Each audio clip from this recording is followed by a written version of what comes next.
저는 서울 장충동의 쪽방촌에 살고 있는 올해 63세 이성필이라고 합니다. 찬바람이 많이 불어오는 겨울철은 저를 더 힘들게 합니다. 열악한 환경도 있지만 예전의 저의 모습이 자꾸 떠오르기 때문입니다. 이곳으로 오기 7년 전까지만 해도 저는 대기업 물류관리부서 부장으로 일했습니다. 강남에 아파트도 있었고 남부럽지 않은 행복한 가정의 한 가장이었습니다. 하지만 지금 저의 모습은 정말 비참하기 짝이 없습니다. 하루를 막노동으로 버티고 냄새나고 추운 쪽방촌이 저의 집이 되어버렸으니깐요. 하지만 저는 살아야 했습니다. 그리고 제가 살아야 할 이유를 이곳에서 찾았습니다. 지금부터 영등포 쪽방촌에서 제2의 인생을 시작하게 된 저의 사연을 고백하려 합니다. 제 진심 어린 이야기를 들려드리면 댓글로 여러분의 진솔한 생각을 나누어 주시겠어요? 만약 여러분이 저라면 같은 상황에서 어떤 선택을 하셨을까요? 시청 전 구독과 좋아요, 그리고 알람 설정해 주시면 매일 새로운 이야기로 찾아뵙겠습니다. 저는 30년 동안 한 회사를 다녔어요. 정말 긴 시간이었죠. 아침마다 강남의 아파트 지하 주차장에서 외제차 시동을 걸 때마다 느껴지던 그 뿌듯함이 아직도 생생해요. 깔끔하게 세차된 차에 올라타면 은은한 가죽 냄새가 났거든요. 여의도 사무실로 가는 길, 한강을 따라 달리면서 라디오를 듣곤 했어요. 회색 정장에 고급 넥타이를 메고 손목에는 명품 시계를 차고 있었어요. 저희 승진을 축하한다고 아내가 선물한 거였어요. 아내는 네 번째 출근 모습을 현관까지 따라 나와서 지켜봤어요. 넥타이를 한 번 더 매만져주고 어깨에 먼지를 털어주면서 자랑스러워하는 눈빛으로 저를 봤죠. 그 눈빛이 좋았어요. 제가 누군가에게 인정받고 있다는 느낌이 들었거든요. 점심시간이면 강남역 주변의 고급 식당에서 식사를 했어요. 동료들과 함께 가는 이탈리안 레스토랑, 일식집, 프렌치 레스토랑. 어디를 가든 직원들이 저를 알아봤어요. 주말이면 아내와 함께 명동백화점을 돌아다니거나 청담동의 갤러리에서 전시회를 관람했습니다. 명품 백을 사줄 때 아내의 얼굴은 정말 밝게 빛났어요. 여보, 이거 정말 갖고 싶었던 건데. 그러면서 제 팔을 꼭 잡았어요. 그 순간이 행복했어요. 매년 해외여행도 다녔습니다. 하와이의 따뜻한 바다, 유럽의 고풍스러운 거리, 일본의 깔끔한 호텔들. 어디를 가든 우리 가족은 눈에 띄는 손님들이었어요. 호텔 직원들이 정중하게 대하는 모습을 볼 때마다 뿌듯했거든요. 마치 제 성공이 곧 우리 가족 모두의 행복인 것처럼 느껴졌어요. 아내 민숙이와는 33년을 함께 했어요. 대학교 축제에서 만났죠. 처음 본 순간부터 마음에 들었어요. 그때의 설렘이 아직도 기억나요. 아들 주혁이는 29살, 딸 지은이는 27살이었죠. 둘 다 좋은 대학을 졸업했고 안정적인 직장을 가지고 있었습니다. 아이들도 저를 존경의 눈빛으로 봤습니다. 우리 아버지는 대기업 부장이고 정말 성공하신 분이다. 그렇게 생각하는 것 같았어요. 명절 때 친척들이 모이면 제 이야기가 화제가 되곤 했어요. 성필이가 또 승진했대. 성필이네는 또 여행 갔다며. 그런 이야기들을 들을 때마다 어깨가 으쓱했죠. 그런데 56세가 되던 2018년, 회사에서 갑작스럽게 구조조정이 시작되었습니다. 그건 정말 충격이었어요. 30년을 다닌 회사에서 나가라니요. 그것도 선택적 조기 퇴직이라는 명목이었죠. 퇴직금을 조금 더 받을 수 있다는 조건이었어요.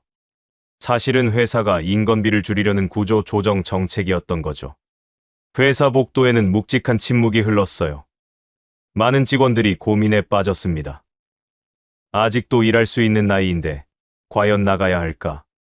남아서 버틸까? 제 동료들도 많이 고민하고 있었어요. 커피 머신 앞에서, 화장실에서, 회의실 구석에서 조용히 이야기를 나누는 모습들이 보였어요. 누군가는 나간다고 결정했고 누군가는 남겠다고 했어요. 회의실에서 몰래 아내에게 전화하는 동료의 모습도 봤어요. 다들 큰 결정 앞에 서 있었던 거죠. 평생의 안정을 포기할 것인가, 아니면 새로운 도전을 할 것인가. 하지만 저는 달랐어요. 당시 저는 뭔가 다른 것을 해보고 싶었습니다. 30년을 한 회사에서 지시를 받으며 살아왔거든요. 매일 아침 같은 사무실 문을 열고 들어가 같은 책상에 앉아 같은 업무를 반복하고 누군가에게 보고하고 누군가의 지시를 기다리는 그런 삶. 물론 안정적이었어요. 월급날이 되면 통장에 돈이 들어왔고 보너스도 나왔고 승진도 했어요. 하지만 어느 순간부터 의문이 들기 시작했어요. 내가 이 회사 밖에서도 할 수 있는 일이 있을까? 혹시 나는 이 회사 속에서만 통하는 사람이 아닐까? 동시에 다른 마음도 생겼어요. 이제 여유로운 노후를 즐기면서 자신만의 사업을 해보자는 욕심이었죠. 저는 50대 중반이었어요. 아직도 체력이 남아 있었고 사회 경험도 많았어요. 30년 동안 쌓은 경험이면 충분하지 않을까? 이제 누군가의 지시가 아닌 내 이름을 달고 사업을 해보면 어떨까? 그런 막연한 꿈이 머릿속에서 자꾸 커져갔어요. 저는 그렇게 생각했어요. 30년을 대기업에서 다녔으니 어떤 일이든 할 수 있지 않을까? 회사 경영, 사람 관리, 업무 처리. 다 경험해봤잖아. 그것이 제 첫 번째 큰 착각이었어요. 회사의 시스템 속에서 일하는 것과 혼자서 사업을 하는 것이 완전히 다르다는 걸 그때는 몰랐던 거예요. 퇴직금이 약 4억 원이 나왔는데 저는 그걸로 카페를 차리기로 결정했어요. 왜 카페였을까요? 지금 생각해보면 정말 대책 없는 선택이었어요. 주변에서 많은 사람들이 카페 사업을 한다고 해서, 그리고 그 중에 성공한 사람들도 있다고 해서요. 골프 모임에서 한 선배가 말했어요. 카페가 요즘 대박이야. 나도 하나 차릴까봐. 그 말이 제 귀에 꽂혔던 거예요. TV 프로그램에서도 카페 창업 성공 사례가 자주 나왔고요. 강남역 근처에 좋은 건물 1층을 임차했어요. 큰 창문으로 햇빛이 잘 들어오고 사람들이 많이 지나다니는 좋은 위치였습니다. 부동산 중개소를 여러 군데 다니면서 열심히 찾았어요. 하루에 4-5군데씩 돌아다녔죠. 권리금 1억 원에 보증금 5천만 원을 냈어요. 계약서에 도장을 찍을 때 손이 떨렸어요. 설렘 반, 불안 반이었죠. 하지만 잘 될 거라는 확신이 더 컸어요. 그리고 인테리어를 했습니다. 카페 전문 인테리어 회사를 찾아다니면서 가장 좋은 업체를 선택했어요. 포트폴리오를 여러 개 보면서 골랐죠. 모던한 인테리어, 따뜻한 조명, 편안한 소파와 의자들. 벽은 노출 콘크리트로 하고 조명은 간접 조명으로 분위기를 살리기로 했어요. 커피 머신도 최고급으로 샀고요. 비용은 자꾸 올라갔어요. 처음 견적보다 훨씬 많이요. 시공비와 인테리어비까지 약 2억 원이 들어갔습니다. 커피 머신만 3천만 원이었고 테이블과 의자에 5천만 원, 주방 설비에 또 5천만 원. 하나하나 계산하다 보니 돈이 물 새듯 빠져나갔어요. 제 퇴직금으로 모자른 금액은 마이너스 통장에서 뺐어요. 1억 원 정도를 뺐습니다. 아내는 처음부터 강하게 반대했어요. 물론이죠. 노후를 위해 써야 할 퇴직금을 한 가지 사업에 다 쏟아붓는다는 게 말이 될 리가 없었어요. 거실 소파에 앉아서 진지하게 이야기를 나눴던 날이 기억나요. 여보, 이렇게 갑자기 사업을 시작해도 될까요? 경험도 없는데 혹시라도 실패하면 어떻게 해요? 아내의 목소리는 정말 조심스럽고 걱정이 가득했어요. 손도 떨리고 있었어요. 제 손을 잡으면서 눈물까지 글썽이더라고요. 하지만 저는 그 말을 무시했어요. 할 수 있다고 너무 자신했거든요. 30년 동안 대기업에서 일한 내가 작은 카페 하나 못할 게 뭐가 있냐는 그런 거만함이 있었어요. 지금 생각하면 정말 부끄럽지만요. 괜찮아. 내가 회사에서 뭘 했는데 사업 하나쯤이야. 그렇게 말하면서 아내의 손을 뿌리쳤어요. 아내의 실망한 표정이 보였지만 모른 척했어요. 카페가 준비되어 가면서 저는 점점 설렜어요. 인테리어가 완성되어 가는 모습을 보면서 정말 가슴이 뛰었어요. 매일 현장에 나가서 확인했어요. 손님들이 제 카페를 찾아와서 커피를 마시며 행복해하는 모습을 상상했어요. 신문이나 방송에서 성공한 사업가로 소개되는 것도 상상했어요. 꿈만 같았죠. 처음 몇 달은 정말 잘 됐어요. 강남역이라는 입지 때문에 손님들이 제법 많이 왔거든요. 직장인들이 오후에 회의를 하러 왔고, 주말에는 젊은 여성들이 친구들과 함께 시간을 보냈어요. SNS에 사진을 찍어 올리는 손님들도 많았어요. 그쯤 되니 카페는 정말 잘 되는구나. 이대로만 가면 평탄한 노후를 보낼 수 있겠다. 그런 생각이 들었어요. 직원들도 일을 열심히 했고, 손님들도 만족해하는 것 같았습니다. 리뷰도 좋게 올라왔어요. 매일 매출을 확인하는 것이 즐거웠어요. 포스기를 열어서 오늘은 얼마가 나왔지? 확인하는 시간이 행복했어요. 지난주보다는 많이 나왔나? 비교하면서 뿌듯해했죠. 내가 정말 사업가라는 기분도 들었고요. 아내도 가게에 와서 분위기를 봤어요. 바쁘게 움직이는 저를 보면서 조용히 옆에 앉아 있었어요. 그리고 조용히 말했어요. 여보, 이렇게만 되면 우리 정말 부자 되겠네요. 카페 차리기를 잘했나 봐요. 그 말에 제 마음은 흐뭇했어요. 아내도 이제 제 사업을 인정해 주는 것 같았거든요. 제 선택이 옳았다는 걸 증명한 것 같아서 기뻤어요. 하지만 자영업이라는 게 얼마나 힘든지 그때 저는 정말 몰랐어요. 직원 관리, 재료비 관리, 손님 응대, 세금 신고, 임차료 지불. 하나하나가 다 제 손으로 해야 하는 일이었어요. 30년 동안 누군가의 지시를 받고만 다니던 사람이 갑자기 모든 것을 책임지는 사장이 되어버린 거였죠. 처음에는 새로운 경험이라고 생각했지만 시간이 지나면서 피곤함이 몰려왔어요. 밤에 집에 돌아와도 머릿속에서 가게 일이 떠나지 않았어요. 직원 한 명이 갑자기 그만두겠다고 하면 새벽부터 구인 공고를 내야 했고, 재료 납품이 제때 안 되면 직접 전화해서 독촉해야 했고, 손님이 커피 맛이 이상하다고 컴플레인을 하면 직접 나서서 사과하고 처리해야 했어요. 대기업에서는 각 부서에서 누군가가 해주던 일들을 이제는 모두 혼자서 해야 하는 거였어요. 그것도 24시간 책임져야 하는 거였어요. 새벽에 전화가 오기도 했어요. 사장님, 오늘 출근 못할 것 같아요. 그러면 직접 가게를 열어야 했죠. 6개월이 지났을 때 상황은 급속도로 악화되었습니다. 임차료에 부가세 관리비까지 600만 원, 직원 월급도 줘야 하는데 한 명에 250만 원씩 두 명이 일했으니까 500만 원이에요. 4대 보험까지 합치면 더 나갔고요.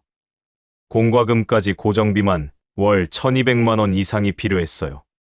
여름이 지나고 가을이 오자 손님 발길이 뚝 떨어졌어요. 강남 지역의 대형 프랜차이즈 카페들이 너무 많이 생겼어요. 신규 오픈 이벤트를 하는 카페들도 생겼고요. 우리 카페를 찾는 사람들이 점점 줄어들었죠. 날씨가 추워지면 좋아질 거라고 생각했지만 오히려 계절이 바뀔수록 더 어려워졌습니다. 11월 말이 되자 하루 매출이 30만 원대로 떨어지는 날도 있었어요. 임차료와 직원 급여, 재료비를 빼면 완전히 적자가 나는 상황이었죠. 제 얼굴도 자꾸 굳어졌어요. 거울을 보면 주름이 깊어진 것 같았어요. 밤에 집에 돌아와서도 생각이 많아졌어요. 침대에 누워도 잠이 안 왔어요. 천장만 멍하니 바라보면서 어떻게 해야 할지 고민했어요. 결국 8개월 만에 저는 카페의 문을 닫을 수밖에 없었어요. 부도였어요. 퇴직금의 대부분이 짧은 시간에 모두 사라진 거였죠. 보증금 5천만 원은 건물주에게 돌려받지 못했어요. 밀린 임대료와 계약 기간까지 남은 임대료를 내야 했기 때문이었죠. 들어올 사람이 없어 권리금 1억 원도 손해를 봤어요. 인테리어비 2억은 고스란히 손실이었어요. 가게를 정리하는 날, 직원들에게 마지막 급여를 주면서 정말 미안했어요. 남은 돈은 거의 없었습니다. 통장 잔고를 확인하니 3천만 원 정도만 남아 있었어요. 아내는 많이 실망했어요. 30년을 함께 모은 돈이 6개월 만에 사라졌다는 게 믿기지 않았나 봐요. 화를 냈어요. 목소리도 높아졌어요. 평소에 조용하던 아내가 그렇게 큰 소리로 화를 내는 건 처음 봤어요. 평생 모은 돈을 6개월 만에 다 날렸다는 게 말이 돼요? 내가 그렇게 말렸는데도 듣지 않더니 이제 우리 어떻게 살아요? 그 말을 들을 때 가슴이 정말 철렁했습니다. 제 아내의 눈빛이 완전히 달라져 있었거든요. 존경과 사랑에서 실망과 분노로요. 그게 제일 힘들었어요. 돈을 잃은 것보다, 사업에 실패한 것보다 아내의 그 차가워진 눈빛이 제일 고통스러웠어요. 그 눈빛을 볼 때마다 저는 정말 죽고 싶었어요. 카페 실패 후 약 2개월 정도 지났을 때였어요. 집안 분위기는 정말 냉랭했어요. 아내는 저와 대화를 거의 하지 않았고 아이들도 저를 피하는 것 같았어요. 저녁 식사 시간이 가장 괴로웠어요. 예전에는 온 가족이 모여서 하루 이야기를 나누던 시간이었는데 이제는 숟가락 소리만 들릴 뿐이었어요. 그때 증권회사를 다니는 절친한 친구 박준호가 저를 찾아왔습니다. 저는 그 친구를 대학교 때부터 알고 있었어요. 같은 과는 아니었지만 동아리에서 만났죠. 우리는 정말 가깝게 지낸 친구였어요. 졸업 후에도 자주 만났고 서로의 결혼식에도 참석했고 명절 때면 가족 모임도 함께 했어요. 친구가 전화를 했어요. 성필아, 요즘 어떻게 지내? 한번 만나자. 목소리가 걱정스러웠어요. 제 사정을 어느 정도 알고 있었나 봐요. 우리는 강남역 근처 커피숍에서 만나기로 했어요. 친구를 만났을 때 제 모습이 많이 초췌했나 봐요. 거울을 제대로 보지 않았거든요. 머리도 자주 못 잘랐고 면도도 며칠째 안 했었어요. 성필아, 얼굴이 왜 그래? 많이 힘들었구나.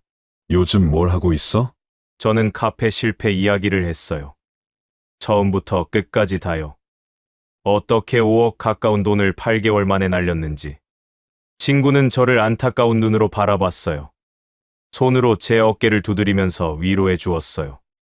정말 힘들었겠다. 나도 내 소식 듣고 얼마나 걱정했는지 몰라.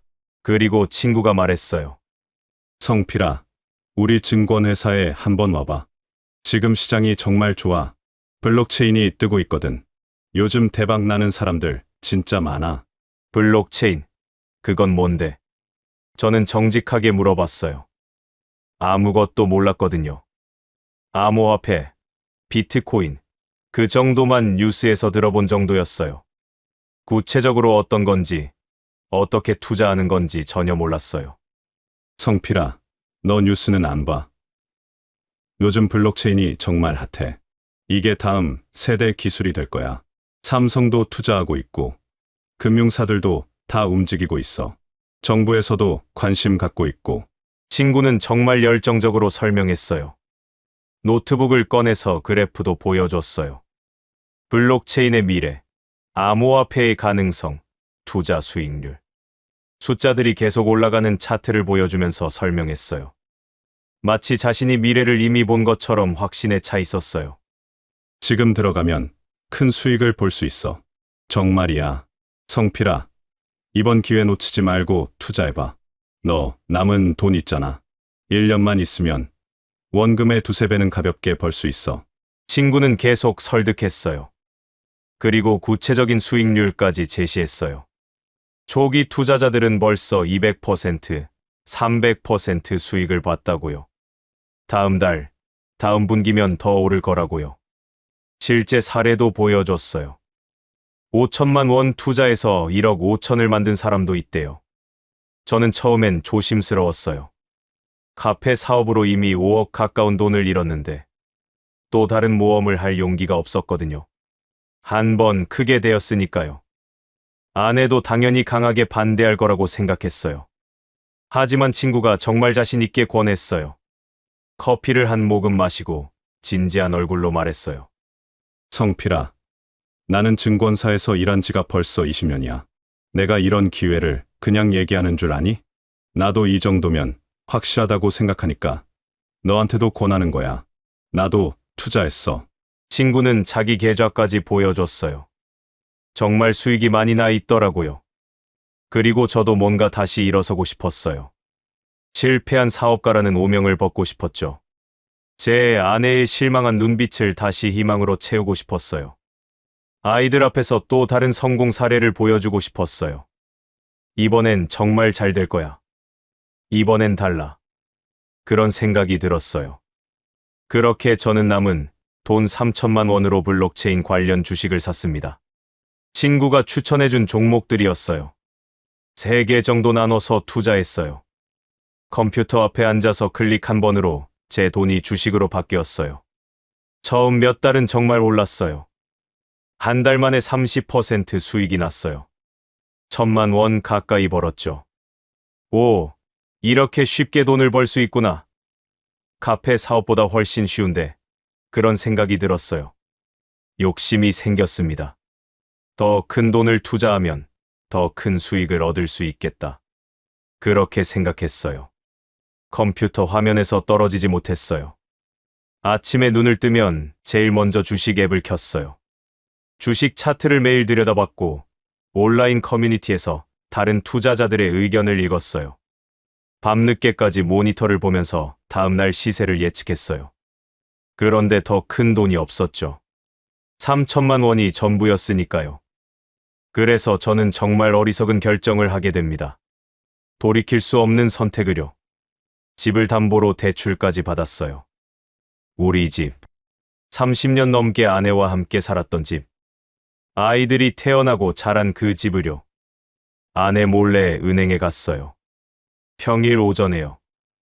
아내가 시장 간 사이에 몰래 나왔어요. 은행 대출 창구에 앉아서 상담을 받았어요.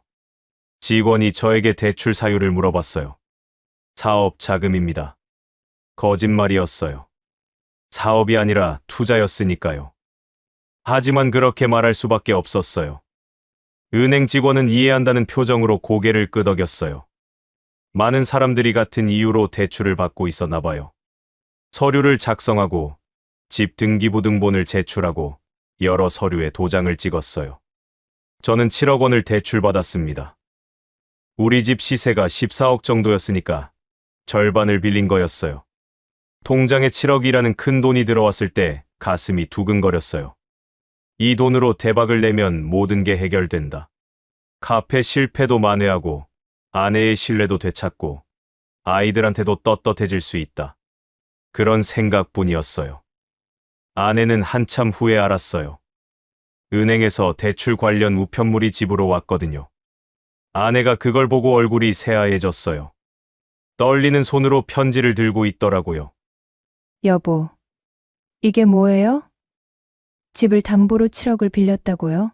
아내의 목소리가 떨리고 있었어요. 믿을 수 없다는 표정이었어요. 이미 카페로 충분히 잃었잖아요. 집까지 담보로 잡으면 어떻게 해요? 우리 이 집밖에 없는데, 우리 아이들 어릴 때부터 살던 집인데. 그 말을 하면서 아내의 눈에서 눈물이 주르르 흘러내렸어요. 저는 처음 본 것 같았어요. 결혼 30년 동안 아내가 제 앞에서 그렇게 우는 모습을요. 보통은 참는 사람이었거든요. 힘든 일이 있어도 혼자 사귀는 스타일이었어요. 그런 아내가 제 앞에서 소리내어 우는 거예요. 그때도 지금도 그 눈물이 자꾸 떠올라요. 제가 얼마나 큰 잘못을 저질렀는지 그때 깨달았어야 했어요. 하지만 저는 그러지 못했어요. 너무 확신에 차 있었어요. 아니, 확신이 아니라 도박이었어요. 하지만 그걸 확신으로 착각하고 있었던 거예요. 친구도 그렇게 말했고, 뉴스에서도 계속 나오고, 주변 사람들도 블록체인 얘기만 했으니까요. 곧 올라간다. 몇 달만 있으면 된다. 다시 일어설 수 있다. 이번이 마지막 기회다. 믿고 기다려라. 아내의 눈물을 보면서도 저는 그렇게 자기 합리화를 했어요. 7억을 모두 블록체인 관련 주식에 쏟아부었어요. 여러 종목에 나눠서요. 친구가 추천해준 것들이었어요. 하루하루 주가를 확인하는 게 일상이 되었어요. 아침에 일어나면 제일 먼저 휴대폰을 켰어요. 밥 먹으면서도 화장실에서도 주식 앱을 봤어요. 2018년 시장은 급락하기 시작했습니다. 어느 날 갑자기였어요. 정부의 암호화폐 규제 뉴스가 터진 거예요. 정부가 암호화폐 거래소를 강하게 규제하겠다는 발표를 했어요. 블록체인 관련 주식들도 함께 폭락했어요. 주가는 계속 떨어졌어요. 하루에 10%, 15% 하락하는 날들이 계속됐어요. 제 마음도 함께 떨어졌어요. 모니터를 보면서 식은땀이 났어요. 손도 떨렸어요. 7억이 6억이 되고 6억이 5억이 되고 4억이 되고 3억 5천이 되었어요.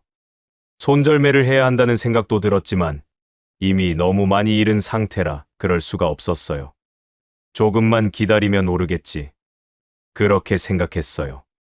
온라인 커뮤니티에서도 모두들 기다리라고 했어요. 곧 반등한다고요. 하지만 그 언젠가는 오지 않았습니다. 저는 마치 한강에 빠진 사람처럼 발버둥 쳤어요. 손을 뻗어도 잡을 게 없었어요. 물은 점점 깊어졌어요. 숨이 막혔어요. 하지만 아무도 구해주지 않았어요. 컴퓨터 모니터 앞에서 하루하루를 보냈어요. 거실 책상에 앉아서요. 주가가 떨어질 때마다 가슴이 철렁했습니다. 심장이 쿵쿵 내려앉는 것 같았어요. 밤에는 잠을 못 잤어요. 자려고 누워도 눈이 떠졌어요. 새벽까지 깨어 있으면서 해외 시장 뉴스를 봤어요. 미국 증시는 어떤지, 중국은 어떤지, 혹시 모르는 기적을 기다리면서요. 그러나 다음 날 아침이면 또 주가가 떨어져 있었어요. 아내는 더 이상 말리지 않았어요. 이미 포기한 것 같았어요. 대신 조용히 창밖만 바라보곤 했죠. 거실 소파에 앉아서 멍하니 창밖을 보는 아내의 뒷모습이 지금도 자꾸 떠올라요. 그 뒷모습이 얼마나 외로워 보였는지 몰라요. 내가 잃게 한 것이 단지 돈만이 아니었다는 걸 그때 깨달아야 했어요. 아내의 희망도, 우리 가족의 미래도, 아이들의 안정도 함께 잃게 한 거였어요. 아들과 딸도 뭔가 심상치 않다는 걸 눈치챘어요. 엄마가 자주 한숨을 쉬었거든요. 거실에 앉아 있으면 깊은 한숨 소리가 들렸어요. 우리 집의 분위기가 점점 무거워졌어요. 어느 날 아들이 무슨 일 있는 거 아니냐고 물었어요. 하지만 저는 대답하지 못했어요. 그냥 괜찮다고만 했어요. 아들은 더 묻지 않았어요. 결국 2018년 말, 저는 모든 주식을 정리했어요. 더 이상 버틸 수가 없었거든요. 남은 건 빚뿐이었어요. 집 담보 대출금 7억. 이자만 매달 300만 원씩 나갔어요. 카드 빚까지 합치면 거의 10억 원의 빚이 생겼어요. 은행으로부터 더 이상 연체하면 압류를 한다는 통보를 받았습니다. 공식적으로 저는 파산자가 되어버렸어요. 그리고 한 달 후, 아내는 저와의 이혼을 결정했어요. 어느 날 저녁이었어요. 아내가 조용히 말했어요. 여보, 난 더 이상 이렇게 살 수 없어요.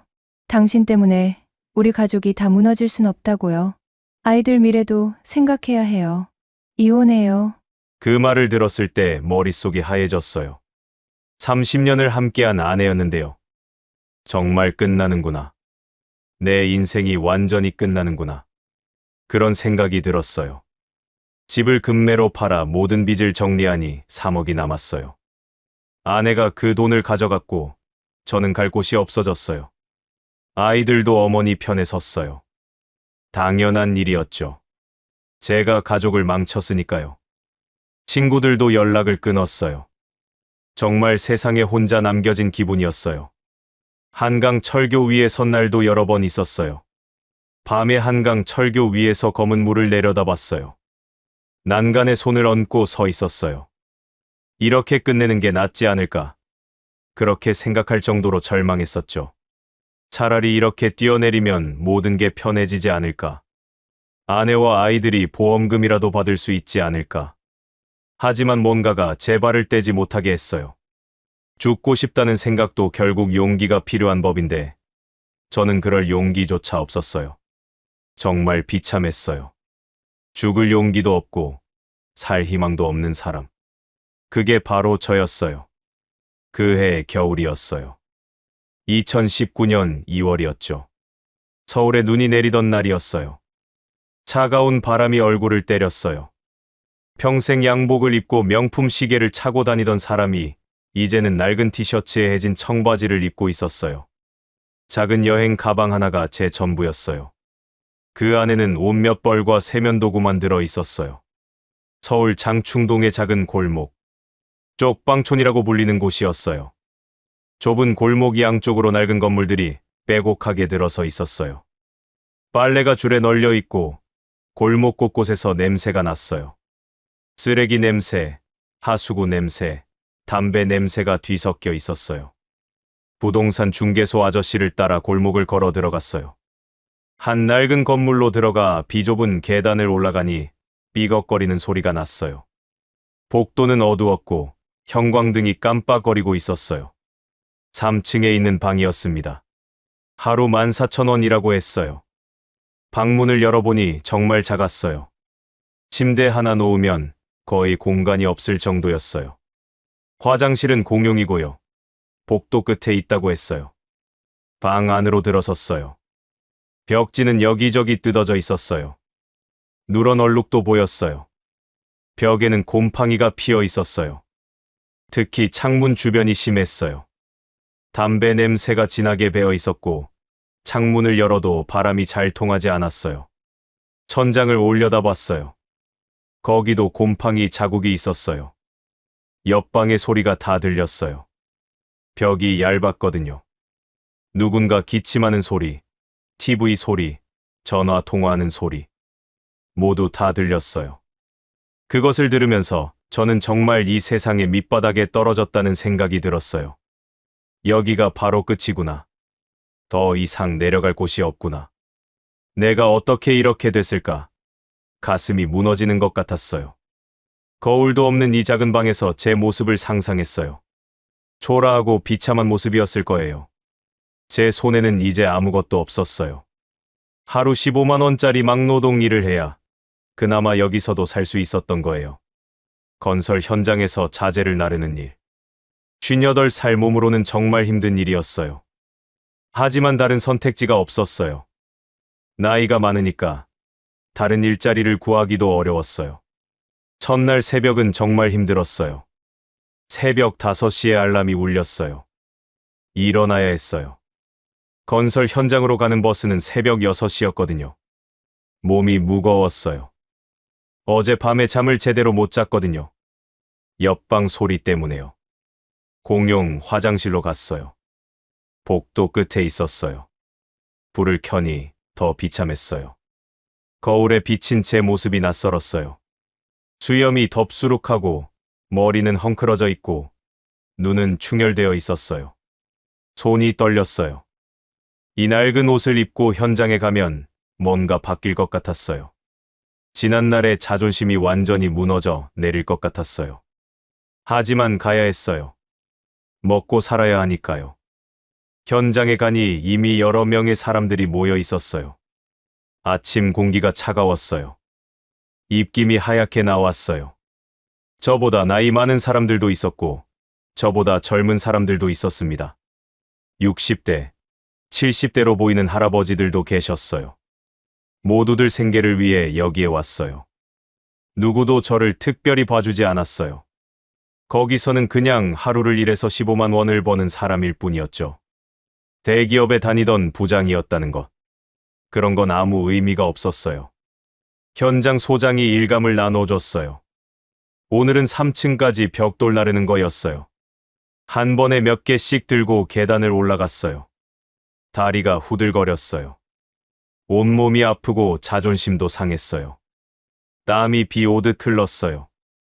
겨울인데도 땀이 많이 나서 옷이 젖었어요. 손가락이 짓눌려서 피가 났어요.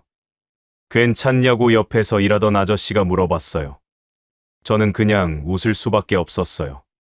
괜찮아요. 그렇게 대답했어요.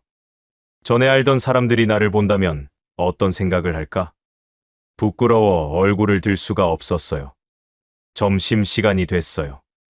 현장에서 제공하는 도시락을 받았습니다. 김치찌개와 밥이었어요. 다른 사람들과 함께 공터에 앉아서 먹었어요. 예전에는 강남역 고급 식당에서 점심을 먹었는데 이제는 공사장 바닥에 앉아서 도시락을 먹고 있었어요. 맛은 별로였지만 배가 고파서 다 먹었어요. 일이 끝나고 쪽방으로 돌아오는 길, 발걸음이 정말 무거웠어요. 버스를 타고 오면서 창밖을 봤어요. 사람들이 퇴근하고 있었어요. 정장을 입은 사람들이 보였습니다. 과거의 제 모습 같았어요. 온몸이 쑤시고 피곤해서 간절하게 눕고 싶었어요. 그런데 또 그 좁은 방으로 들어가야 한다고 생각하니 더 우울해졌어요. 저녁을 먹어야 했어요. 하지만 하루 일당 15만 원으로는 뭔가를 제대로 먹기가 어려웠어요. 계산을 해봤어요. 하루 일당 15만 원. 한 달에 일할 수 있는 날 15일에서 운 좋으면 20일 정도였어요. 한 달이면 200~300만 원 정도 버는데 방값이 42만 원, 식비는 최소한으로 해도 50만 원은 들었어요. 교통비, 통신비, 약값 등등 생활비로 50에서 70만 원 정도 잡으면 남는 게 거의 없었어요.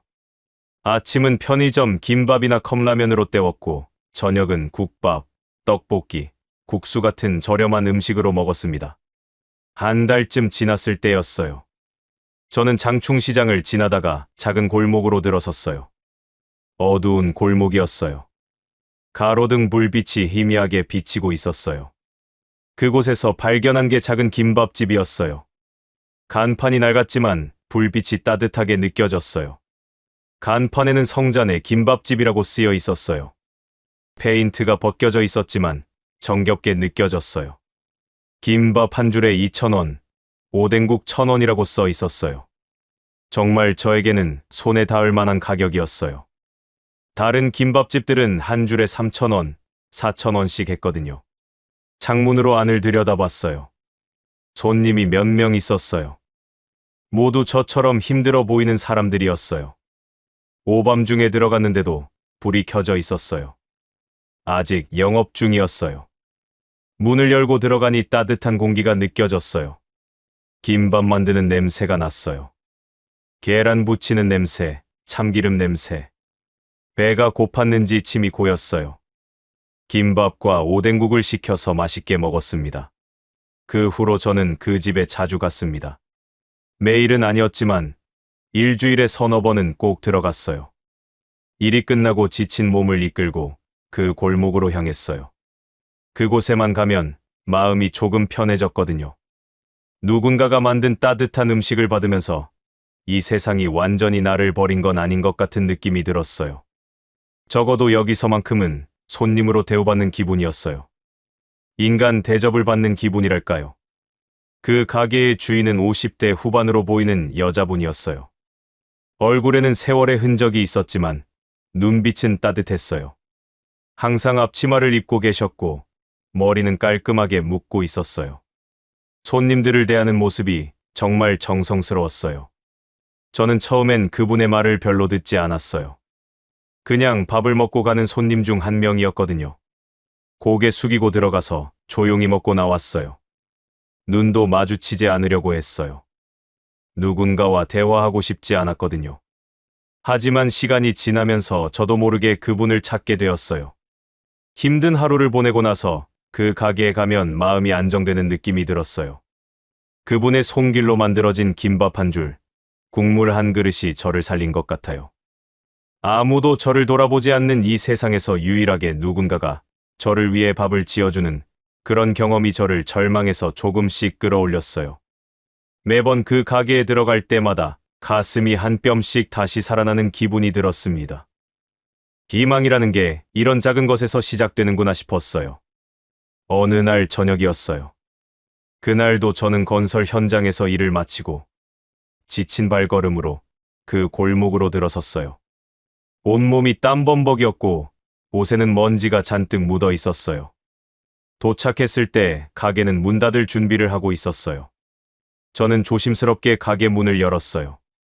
그 순간이 제 인생에서 가장 큰 전환점이 될 줄을 그때는 정말 몰랐습니다. 문을 여는 순간 따뜻한 공기와 함께 뭔가 다른 기운이 느껴졌어요. 운명이 바뀌는 순간이었던 거죠. 안녕하세요. 혹시 아직도 아세요? 저는 조심스럽게 물어봤어요. 목소리가 떨렸어요. 혹시 문 닫았다고 하면 어쩌나 싶었거든요. 그 여인은 고개를 돌려 저를 바라봤어요. 평소와는 다른 진지한 눈빛으로요. 뭔가 익숙한 그런 눈빛이었어요. 어디선가 본 적이 있는 것 같은 느낌이 들었어요. 하지만 저는 처음엔 그것이 무엇인지 몰랐습니다. 기억의 저편에서 뭔가가 떠오르려고 하는데 잡히지 않는 그런 느낌이었어요. 잠깐만요. 늦긴 했는데 오신 분께 밥을 못 드리면 안 되지요. 들어오세요. 그 여인은 저를 자리로 안내했습니다. 저는 김밥 한 줄과 오뎅국을 주문했어요. 김밥을 마는 손길이 익숙했어요. 수십 년 이 일을 해온 사람의 손길이었어요. 그 여인이 정성스럽게 김밥 한 줄과 따뜻한 오뎅국을 준비해 주셨어요. 저는 그곳에 앉아 음식을 먹기 시작했습니다. 정성이 느껴지는 음식이었어요. 국물을 한 모금 마시니 온몸이 따뜻해지는 것 같았어요. 얼어붙었던 가슴이 녹는 기분이었어요. 그런데 무언가 자연스럽게 대화가 시작되었어요. 그분이 먼저 말을 걸어주셨어요.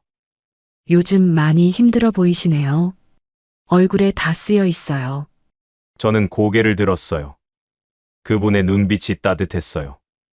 동정이 아니라 진심 어린 걱정이 담겨 있었어요. 네, 아직 일에 적응이 잘 안 돼서요. 목소리가 떨렸어요. 솔직하게 말하니까 눈물이 날 것 같았어요. 이곳에 오신 지 얼마나 됐어요? 이 동네 분 같지 않으시던데요. 한 달이 조금 넘었어요. 정말 자연스러운 대화였어요. 마치 오래전부터 알던 사람처럼요. 경계심이 풀렸어요. 이분은 뭔가 다르다는 느낌이 들었거든요. 그런데 대화를 나누면서 그 여인의 목소리가 자꾸 귓가에 맴돌았어요. 어디서 들어본 목소리 같기도 하고 아주 오래전 기억 속에 있는 목소리 같기도 했어요.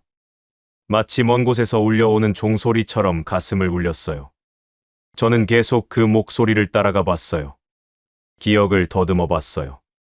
경상도 억양이 살짝 섞여 있었어요. 그래, 경주 말투다. 그 생각이 들었어요. 혹시 경주 출신이세요? 제가 조심스럽게 물어봤어요. 혹시나 하는 마음이었어요.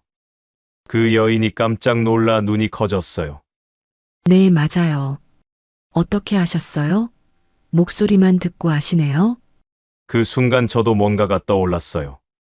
45년 전의 기억이 한순간에 쏟아져 들어왔어요. 마치 댐이 터지듯이요. 경주 중학교 2학년 때였을 거예요. 같은 교회를 다니는 1학년 후배가 있었어요. 이름이 함영자. 정말 조용하고 순수한 후배였던 기억이 나요. 찬송가를 부를 때 맑은 목소리로 불렀어요. 함께 찬송하고 기도하던 모습도 기억나고 교회 신문 만드는 일을 함께 했던 것도 떠올랐어요. 토요일 오후면 교회에 모여서 등사판으로 신문을 만들었어요. 제가 3학년이 될 때 아버지 직장 때문에 서울로 이사를 가면서 우리는 헤어졌어요. 딱 45년 전이었죠. 편지 한 통 주고받지 못한 채로요.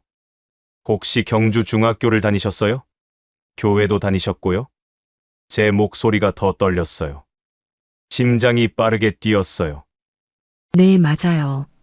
그런데 어떻게 아세요? 혹시 그분도 뭔가 알아차린 것 같았어요. 눈빛이 변했어요. 기대와 놀라움이 섞인 눈빛이었어요. 성필 오빠? 그 여인이 제 이름을 부르는 순간 저는 확신했어요. 바로 이 여인이 45년 전에 그 후배 함영자라는 것을요. 눈물이 맺혔어요. 감정이 북받쳐 올랐습니다. 영자야, 정말 너구나. 45년 만에 다시 만나다니. 저도 교회 모습이 눈에 서네요. 일요일 아침 함께 부르던 찬송가, 주 안에서 영원토록. 그 노래가 지금도 가슴에 남아 있어요. 목사님이 오르간 치시고 우리가 함께 불렀잖아요. 그 여인은 눈물을 글썽이면서 저를 계속 바라보고 있었어요. 손으로 입을 가렸어요. 믿을 수 없다는 표정이었어요. 45년이라는 긴 세월을 건너 다시 만나다니. 저도 가슴이 먹먹해졌어요. 이게 꿈인가 싶었어요. 정말 성필 오빠네요. 오빠가 서울 간다고 했을 때 얼마나 울었는지 몰라요. 그 순간 저는 깨달았어요. 이것이 단순한 우연이 아니라는 거요. 하나님의 뜻이라는 것을요. 가장 절망적인 순간에 45년 전의 추억이 나타났어요. 인생이 정말 계획대로만 움직이는 게 아니라는 것을 그때 깨달았습니다. 제가 쪽방촌의 밤거리에서 만난 그 여인이 저를 완전히 다른 길로 이끌어갈 줄은 그때는 정말 몰랐어요. 하나님이 나를 버리지 않았구나. 그런 생각이 들었어요. 우리는 그날 밤 늦게까지 이야기를 나눴어요. 가게 문을 닫고 안쪽 작은 방에 앉아서요. 따뜻한 차를 마시면서요. 45년 동안 서로 어떻게 살아왔는지 조금씩 얘기했어요. 그렇게 우리는 날마다 만나게 되었어요. 저는 일이 끝나면 어김없이 그 김밥집으로 향했어요. 발걸음이 가벼워졌어요. 힘든 하루를 보내도 영자를 만날 생각을 하면 힘이 났거든요. 우리는 가게 문을 닫은 후 따뜻한 차를 마시며 대화를 나눴어요. 중학교 때의 추억들을 하나씩 꺼내놨어요. 함께 불렀던 찬송가들, 교회 소풍 갔던 날, 크리스마스 행사 준비하던 일들. 그 시절의 순수한 감정들이 다시 살아나는 것 같았어요. 45년이라는 시간이 한순간에 사라지는 기분이었어요. 영자는 지난 30년을 어떻게 살아왔는지 천천히 들려주기 시작했어요. 처음에는 조심스러워했어요. 하지만 시간이 지나면서 마음을 열었어요. 영자는 23살 때 서울로 올라와 남편을 만났다고 했어요. 작은 식당에서 일하고 있었는데 그곳에 단골로 오던 손님이었대요. 건설 현장 일을 하는 정직한 사람이었고 영자를 정말 사랑해줬다고 합니다. 결혼 3년이 지났을 때 아이를 임신했다고 했어요. 이제 가족이 완성된다고 생각하며 작은 아파트도 장만하려고 돈을 모으고 있었대요. 그런데 그 꿈이 산산조각이 났다고 했습니다. 영자가 임신 7개월 때 남편이 건설 현장 사고로 하늘나라로 간 거예요. 크레인에서 자재가 떨어지며 그 자리에서 즉사했다고 영자가 떨리는 목소리로 말했습니다. 배 속에 아이 때문에 살아야 했지만 살고 싶지 않았다고 했어요. 그런데 아들을 낳은 후 더 큰 시련이 왔다고 했습니다. 제 아이는 지적장애를 가지고 태어났어요. 처음엔 믿을 수가 없었어요. 하나님이 왜 나에게 이런 시련을 주시는 걸까 하고 원망하기도 했어요. 어느 날 문득 그런 생각이 들었어요. 이 아이는 하나님이 주신 아이라고, 이 아이를 통해 뭔가 배우라고 주신 거라는 생각이 들었어요. 그래서 아이를 받아들이기로 했어요. 영자는 그렇게 말했어요. 눈가가 붉어졌어요. 혼자서 장애 아들을 키운 지 이제 30년이 됐어요. 쉽지 않았어요. 정말 힘들었어요. 아이가 어렸을 때는 밤새 돌보느라 제대로 잠도 못 잤어요. 저는 영자의 이야기를 들으면서 정말 감탄했어요. 남편을 잃고 장애를 가진 아이를 혼자 키워낸 이 여자. 30년을 얼마나 외로워했을까? 얼마나 힘들었을까? 그 생각을 하니 가슴이 아렸습니다. 그리고 영자의 씩씩한 모습이 대견했습니다. 영자는 혼자서 장애 아들을 키우면서도 이렇게 웃고 있었어요. 또한 영자가 차린 김밥집은 정말 특별했어요.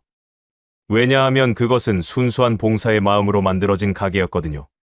이익을 많이 남기려는 게 아니었어요. 저는 의도적으로 가격을 낮게 책정했어요. 제가 장애 아들을 가지고 살아보니 얼마나 힘든지 알겠더라고요. 세상이 얼마나 냉정한지도 알았어요. 이쪽 방촌에 사는 분들도 저처럼 힘든 사정이 있을 거고 따뜻한 밥 한 끼가 필요할 거라고 생각했어요. 그래서 김밥 한 줄에 2,000원, 오뎅국 한 그릇에 1,000원으로 했어요. 영자는 거의 봉사하다시피 음식을 팔았어요. 이익을 많이 남기지 않고 가게를 운영할 수 있을 정도로만 금액을 책정한 거예요. 그러면서도 가난한 사람들이 들어올 때마다 정성스럽게 대했습니다. 당신도 어려운 시간을 견디고 있네요. 힘내세요. 여기 따뜻한 국물을 드세요. 우리 하나님은 언제나 당신을 지켜주실 거예요. 그렇게 위로의 말을 건네곤 했대요. 저는 깨달았어요. 이 여자는 정말 깊은 신앙을 가지고 있다는 거요. 그래서 지금 이 어려운 생활 속에서도 감사함을 잃지 않고 살아가고 있었어요. 영자는 자신의 고통을 통해 타인의 고통을 깊이 있게 이해하는 사람이 되었어요. 그래서 이렇게 다른 사람들을 돌볼 수 있었던 거예요. 저는 그 말을 들으면서 영자가 손님들에게 보인 모습이 떠올랐어요. 가게에 들어오는 손님 한 명 한 명에게 얼마나 따뜻하게 대했는지. 그것이 단순한 친절이 아니라 30년의 외로움이 만들어 낸 공감과 사랑이었다는 것을 깨달았어요. 자신이 외로웠기 때문에 다른 사람의 외로움을 알았던 거예요. 영자를 만나면서 처음엔 정말 행복했어요. 누군가가 저를 이해해주는 것, 누군가가 저를 있는 그대로 봐주는 것, 그것만으로도 충분했어요. 우리는 날마다 차를 마시며 이야기를 나눴습니다. 인생 이야기, 신앙 이야기, 꿈 이야기. 그렇게 저는 조금씩 이 여자에게 끌려가고 있었어요. 사랑이라고 부를 수 있는 감정이 싹 트고 있었어요. 하지만 곧 현실의 벽을 느끼기 시작했습니다. 경제적 문제가 가장 컸어요. 그리고 더 큰 현실이 있었어요. 영자도 자신의 무거운 짐이 있었거든요. 어느 날 밤, 영자가 진지하게 말을 꺼냈어요. 가게 뒤편 작은 방에서였어요. 영자의 목소리는 진지했어요. 마치 마지막 진실을 고백하듯이요. 손을 꼭 쥐고 있었어요. 오빠, 제 아이와 함께 살아갈 수 있을 것 같으세요? 솔직하게 말씀해 주세요. 저는 괜찮아요. 그 질문 앞에 저는 말이 없었어요. 가슴이 철렁 내려앉았어요. 영자도 저를 좋아한다는 것, 그리고 자신의 아들도 함께하고 싶다는 것을 한 번에 느꼈거든요. 동시에 엄청난 무게감이 제 어깨에 내려앉았어요. 마치 큰 바위가 떨어진 것 같았어요. 내가 정말 이 여인과 그녀의 아들까지 책임질 수 있을까? 며칠 동안 저는 그 질문과 싸웠어요. 가게에 가고 싶으면서도 발이 떨어지지 않았어요. 영자를 피하고 있었어요. 그렇게 되면 더 깊이 빠지지 않을 거라고 생각했어요. 관계가 복잡해지기 전에 멈추는 게 나을 것 같았어요. 제 앞가림도 제대로 하지 못하는 이런 상황에서 여인을 사랑할 수 있을까? 현실의 벽이 정말 높다고 느꼈어요. 미래가 불확실했어요. 그런 상황에서 영자의 장애 아들까지 책임진다는 게 말이 될 리가 없었거든요. 30년을 혼자 살아온 영자를 행복하게 해줄 수 있는 남자는 적어도 저처럼 아무것도 가진 게 없는 남자가 아니었어요. 제가 영자에게 줄 수 있는 게 뭐가 있었을까요? 영자는 안정적인 남자를 만나야 했어요. 저 같은 실패자가 아니라요. 일을 마치면 쪽방에 돌아와서 정말 많이 고민했어요.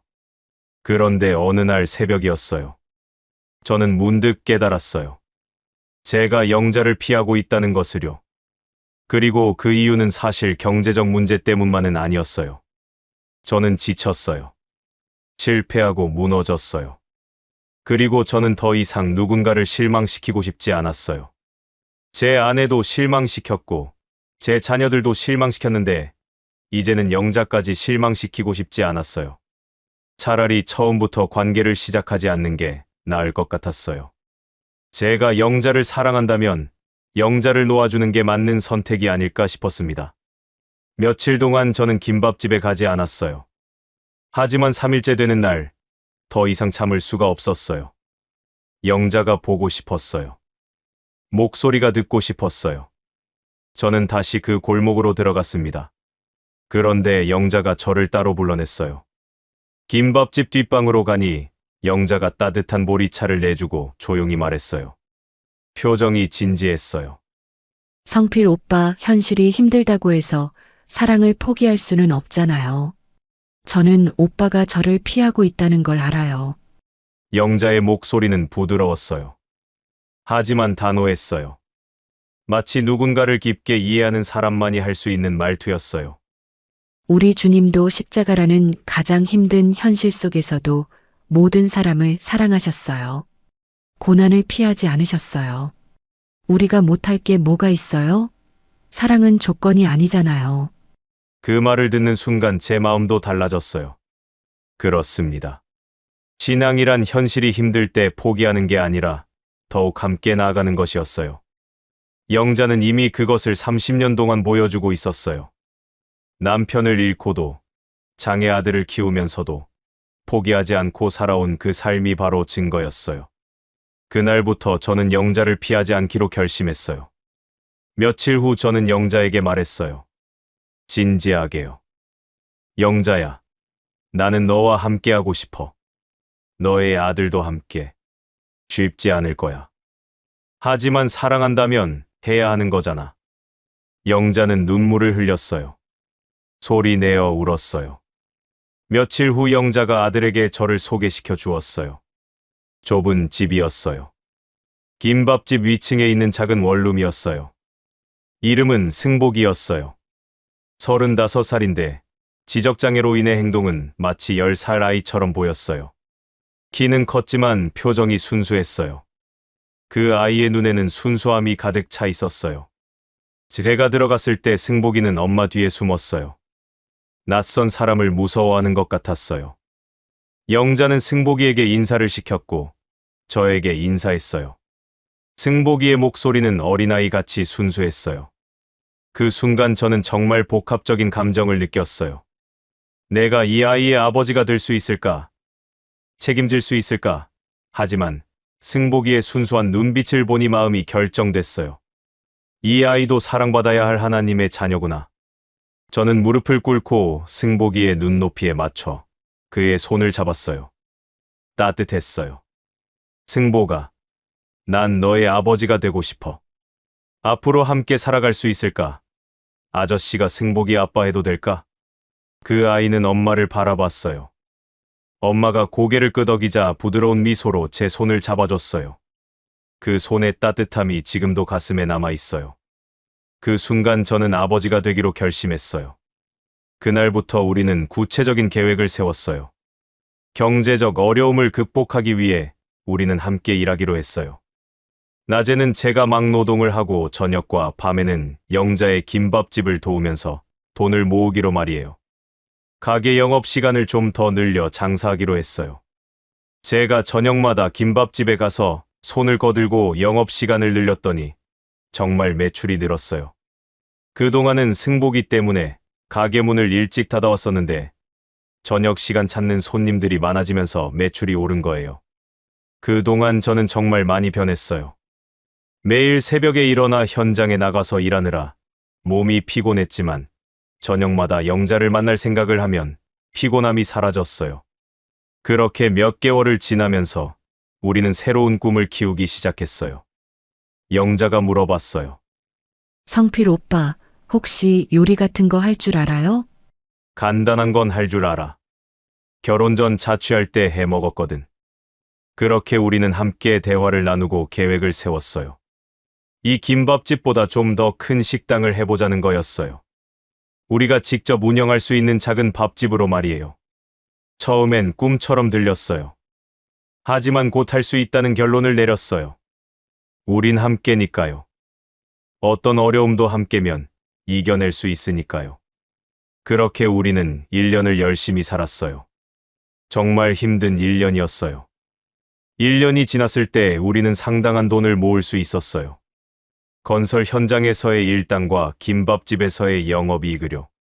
그리고 기적 같은 일이 일어났어요. 제 딸이 연락을 해온 거예요. 엄마 아빠가 이혼하고 많이 힘들었지만 아버지가 열심히 살고 계신다는 것을 알았다고. 아빠가 실수했지만 여전히 아빠를 사랑하고 응원하겠다는 말이었어요. 그 말을 듣는 순간 눈물이 앞을 가렸어요. 진정한 회개와 반성이 딸 마음에 전해진 것 같았어요. 그것이 제게 얼마나 큰 위로가 되었는지 몰라요. 돈을 모은 우리는 장충동 산림로에 작은 밥집을 차릴 수 있었어요. 간판은 우리 가게라고 붙였어요. 우리가 함께 만들어가는 가게라는 의미로요. 개업 며칠 전 우리는 조용한 결혼식을 올렸습니다. 구청에서 혼인신고만 하고 가게에서 연간단한식이었지만 저에게는 정말 의미 있는 순간이었어요. 딸도 참석해 주었고 영자의 교회 목사님도 오셨어요. 목사님께서 축복 말씀을 해 주셨습니다. 이성필 형제, 함성자 자매, 축하합니다. 45년을 기다린 주님의 뜻이 이루어졌습니다. 이제 우리 주님의 사랑 속에서 행복하게 살아가세요. 그 말씀을 들으면서 저도 영자도 눈물을 흘렸어요. 45년의 시간이 정말 헛되지 않았다는 걸 깨달았거든요. 개업 첫날 정말 떨렸습니다. 첫 손님은 건설 현장에서 함께 일하던 아저씨들이었어요. 그들은 저의 변화된 모습을 보며 가게 오픈을 축하해 주었습니다. 가게는 입소문이 나면서 조금씩 사람들이 찾아왔어요. 영자의 정성스러운 요리와 착한 가격, 제 친절한 서빙이 입소문을 탔거든요. 이제 우리 가게는 점심시간이면 손님들로 가득 찹니다. 우리 가정도 정말 행복해요. 매일 아침 눈을 뜨면 감사한 마음이 들어요. 함께할 가족이 있다는 것이. 특히 승복이가 아버지 하면서 다가올 때 더 이상 바랄 게 없다는 생각이 들어요. 창밖으로는 장충동의 하늘이 보이고 우리 가게 창문에서는 따뜻한 불빛이 새어나오고 있어요. 어려운 시기를 함께 견뎌내고 이렇게 새로운 시작을 할 수 있게 되어서 정말 감사했어요. 63세의 이 나이에 다시 시작한 인생이지만 전혀 늦지 않았다는 생각이 들었어요. 사랑하는 사람과 함께라면 어떤 어려움도 이겨낼 수 있다는 걸 깨달았어요. 그리고 신앙이 있다면 더욱 그렇다는 거요. 여러분, 저는 지금 확신합니다. 나이가 들어도 새로운 시작이 가능하다는 것을요. 저는 56세에 사업에 실패했고 63세에 다시 시작했어요. 이것이 얼마나 힘들었는지 여러분은 알지 못할 거예요. 하지만 저는 거기서 멈추지 않았어요. 왜냐하면 영자가 있었고 하나님이 있었기 때문이에요. 그리고 45년이라는 긴 시간이 사이에 있었지만 주님은 우리를 다시 만나게 해주셨어요.